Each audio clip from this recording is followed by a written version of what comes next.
Bienvenue dans Les Remarquables, le podcast d'expertise de la commande publique Made in UGAP, la première centrale d'achat public en France dédiée à vous informer sur les thématiques d'actualité du secteur public.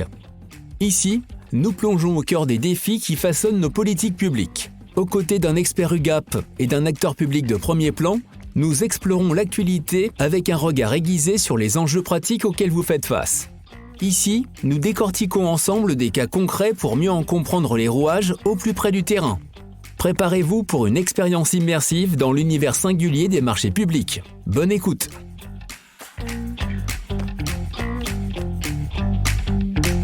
Je suis Ludovic Olive, chef de produit enseignement numérique et je m'occupe du déploiement des marchés enseignement numérique pour l'éducation pour l'UGAP. Christelle Prince, adjointe au chef du bureau de l'accompagnement des usages et de l'expérience utilisateur à la direction du numérique pour l'éducation. Ce qui signifie qu'on suit, qu'on accompagne tout ce qu'il se passe dans les classes auprès des élèves et des enseignants concernant l'usage du numérique éducatif.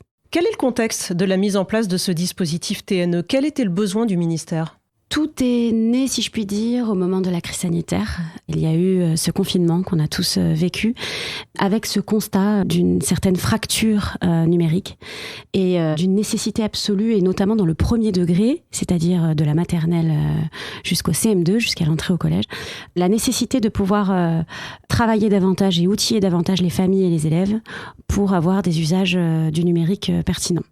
Donc l'idée est venue d'un projet massif pour lutter contre cette fracture numérique et conduire à un usage du numérique beaucoup plus fort, avec tous les moyens possibles pour ensuite les déployer. L'UGAP est intervenu à la demande du ministère, qui est notre tutelle, sur les pilotages après des plans TNE, donc à l'été 2020, sur 2 départements, qui étaient le département du 02 et du 95, pour pouvoir justement proposer du matériel, rééquiper un peu ces 2 territoires, pour justement toujours assurer le lien entre l'école et les élèves et les parents d'élèves en cas de reconfinement.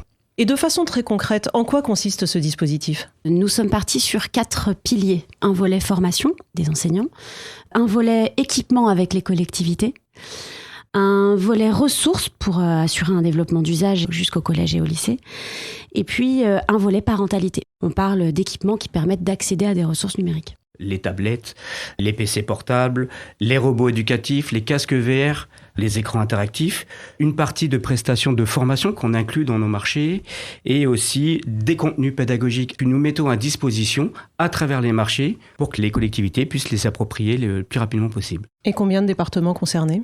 Nous avons 12 TNE avec de nombreux usages développés dans ces 12 TNE. Ça concerne principalement les banques des territoires qui ont la subvention et à chaque département de s'organiser pour savoir justement quel matériel ils veulent mettre à disposition, quel module de formation et d'accompagnement ils veulent mettre en place. Chaque département concerné va s'organiser en fonction de leurs propres besoins. Quel a été le rôle de l'UGAP ?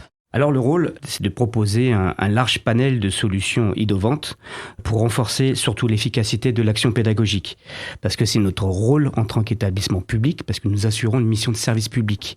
Et donc il est important de rappeler qu'on ne touche pas de subventions, nos commerciaux ne sont pas commissionnés, et notre rôle, étant donné que nous sommes sous tutelle de l'éducation nationale, c'est d'être au contact des collectivités territoriales pour les aider sur leurs projets de déploiement sur l'éducation.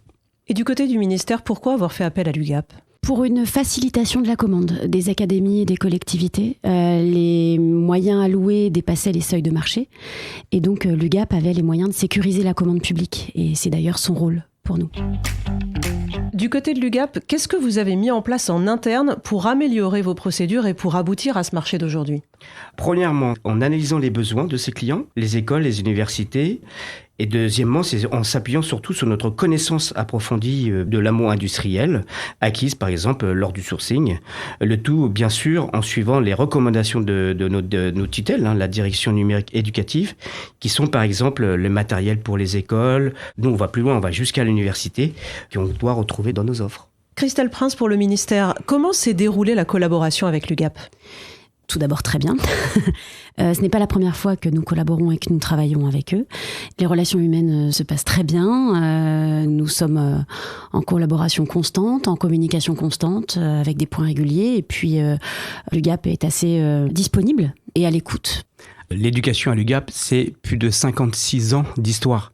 C'est dans notre ADN, parce qu'on a été créé en 1968 sous la présidence Pompidou. Et dès 1970, notre objectif, c'était de rééquiper un collège par jour. Parce que c'était des constructions en masse à ce moment-là. Donc l'UGAP était positionné dans ce contexte-là. Et de façon générale, tous les grands plans majeurs de déploiement au niveau national de l'État, c'est toujours passé par l'UGAP.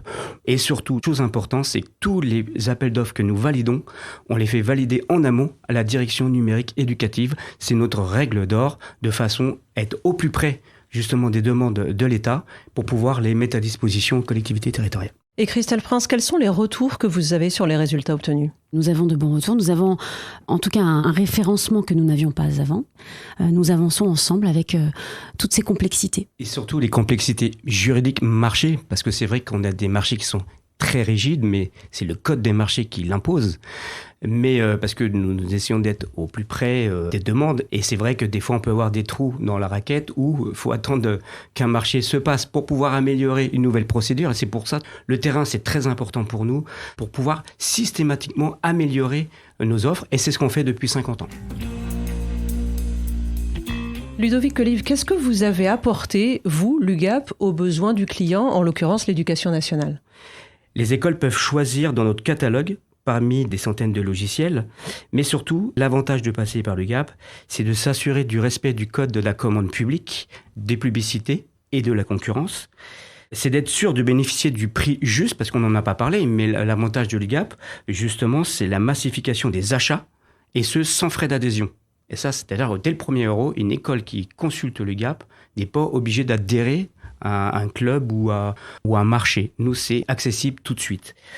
Et enfin, c'est de pouvoir commander le plus simplement possible grâce à un site e-commerce qui s'appelle ugap.fr, où aujourd'hui, on a plus de 700 000 références en ligne, tout marché confondu, pas forcément l'éducation, mais c'est facilitateur parce qu'on est la seule centrale nationale publique française et européenne à proposer ce catalogue e-commerce. Et dessus, pour l'éducation, tous les robots éducatifs, par exemple, sont en ligne. Vous avez des vidéoprojecteurs, des écrans interactifs, des tablettes, des PC.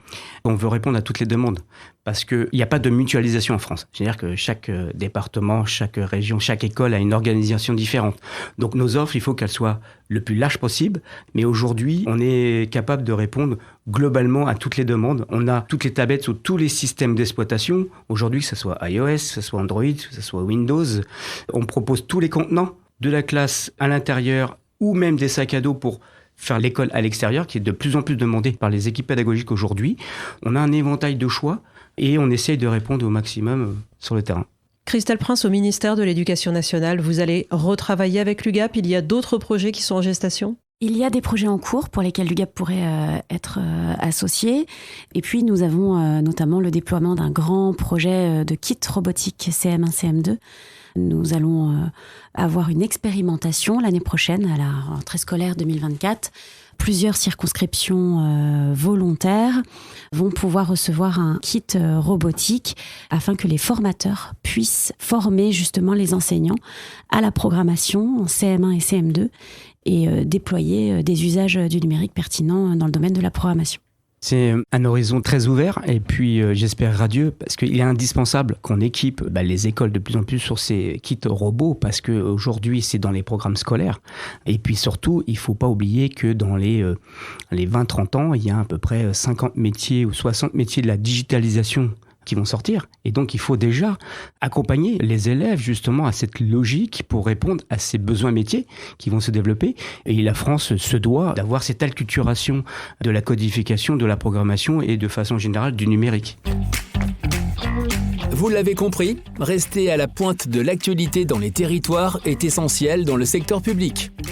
Faire le choix de l'UGAP, c'est faire le choix de l'expertise et de l'achat juste. Merci d'avoir écouté cet épisode des Remarquables. Rendez-vous dans 2 mois pour le prochain épisode. D'ici là, retrouvez l'actualité de l'UGAP sur ugap.fr, rubrique magazine et sur Facebook, X, YouTube et LinkedIn. À très vite.